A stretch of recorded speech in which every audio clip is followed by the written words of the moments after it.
ये लोग दुनिया को दोस्त रखते हैं और क़यामत के भारी दिन को पसे पुष्ट छोड़े देते हैं।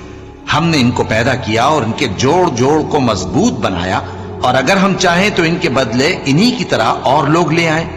ये कुरान तो नसीहत है, जो चाहे अपने परवरदिगार की तरफ पहुंचने का रास्ता इख्तियार कर ले, और तुम कुछ भी नहीं चाह सकते मगर जो अल्लाह को मंजूर हो।